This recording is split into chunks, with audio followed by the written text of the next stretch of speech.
Jérémie chapitre 10. Écoutez la parole que l'Éternel vous adresse, maison d'Israël. Ainsi parle l'Éternel, n'imitez pas la voix des nations, et ne craignez pas les signes du ciel, parce que les nations les craignent. Car les coutumes des peuples ne sont que vanité. On coupe le bois dans la forêt, la main de l'ouvrier le travaille avec la hache. On l'embellit avec de l'argent et de l'or, on le fixe avec des clous et des marteaux, pour qu'il ne branle pas. Ces dieux sont comme une colonne massive, et ils ne parlent point, on les porte, parce qu'ils ne peuvent marcher. Ne les craignez pas, car ils ne sauraient faire aucun mal, et ils sont incapables de faire du bien. Nul n'est semblable à toi, ô Éternel. Tu es grand, et ton nom est grand par ta puissance. Qui ne te craindrait, roi des nations? C'est à toi que la crainte est due, car, parmi tous les sages des nations et dans tout leur royaume, nul n'est semblable à toi. Tous ensemble, ils sont stupides et insensés, leur science n'est que vanité, c'est du bois. On apporte de Tarsis des lames d'argent, et du faste de l'or, l'ouvrier et la main de l'orfèvre les mettent en œuvre, les vêtements de ces dieux sont d'étoffes teintes en bleu et en pourpre, tous sont l'ouvrage d'habiles artisans. Mais l'Éternel est Dieu en vérité, il est un Dieu vivant et un roi éternel, la terre tremble devant sa colère, et les nations ne supportent pas sa fureur. Vous leur parlerez ainsi, les dieux qui n'ont point fait les cieux et la terre disparaîtront de la terre et de dessous les cieux. Il a créé la terre par sa puissance, il a fondé le monde par sa sagesse, il a étendu les cieux par son intelligence.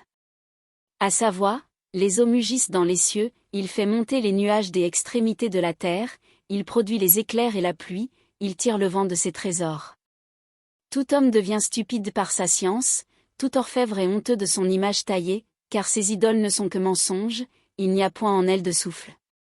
Elles sont une chose de néant, une œuvre de tromperie, elles périront, quand viendra le châtiment.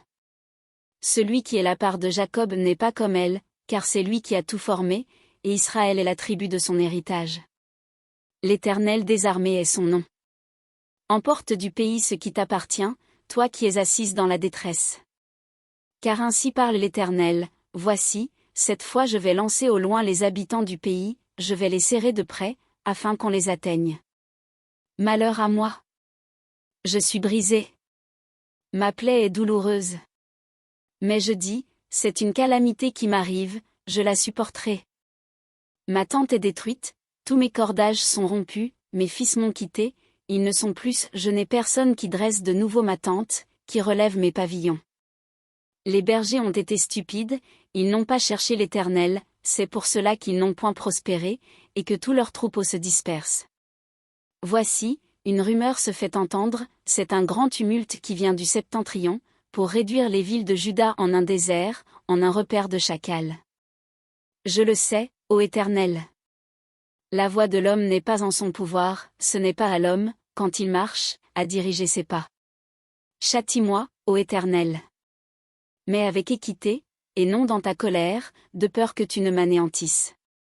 Répands ta fureur sur les nations qui ne te connaissent pas, et sur les peuples qui n'invoquent pas ton nom. Car il dévore Jacob, il le dévore, il le consume, il ravage sa demeure.